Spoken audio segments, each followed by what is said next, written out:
আমাদের দাদা দাদি নানা নানির প্রজন্মে তাদের দৈনন্দিন জীবনটা ছিল খুবই সাধারণ। সারা দিনে তারা যে সমস্ত কাজ করতেন তা আমাদের যুগের মাপকাঠিতে মোটেও এক্সাইটিং বা চ্যালেঞ্জিং নয়। কিন্তু হয়তো আপনার দাদি স্নিগ্ধ সকালে বসে তসবিহ হাতে নিয়ে কিছুক্ষণ ক্ষীণ স্বরে জিকির করতেন এবং কোনো অবস্থাতেই সেটা ছেড়ে দিতেন না।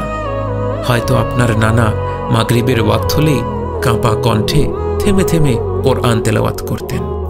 হয়তো আপনার বাবা খুব সাধারণ কোনো চাকরি করতেন, বাসে করে অফিস থেকে ফিরতেন ঘর্মাক্ত হয়ে, ফিরে গোসল করেই হয়তো নামাজ শেষে লম্বা সময় ধরে দোয়া করতেন।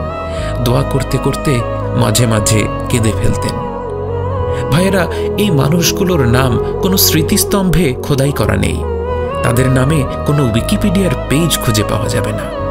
বড়জোর 3 প্রজন্মের পর তাদেরকে মনে রাখার মতো কেউ হয়তো পৃথিবীর বুকে থাকবে না। কিন্তু বিশ্বাস করুন, ইনশাআল্লাহ তারা এক একজন মহাকাশমণ্ডলীর সবচেয়ে প্রকাণ্ড নক্ষত্রের চেয়েও উজ্জ্বল হয়ে জ্বলজ্বল করছেন আসমানের জগতে। কোটি কোটি মানুষের কাছে অপরিচিত হলেও অগণিত ফেরেশতাদের মুখে মুখে তাদের নাম, তাদের প্রতি দোয়া, তাদের প্রতি ভালোবাসা। হাদিস কুদসিতে এসেছে, আল্লাহ যখন তার কোনো বান্দাকে ভালোবাসেন তিনি জিব্রাইল আলাইহিস সালামকে ডেকে বলেন, জিব্রাইল, আমি আমার এই বান্দাকে ভালোবাসি, অতএব তুমিও তাকে ভালোবাসো।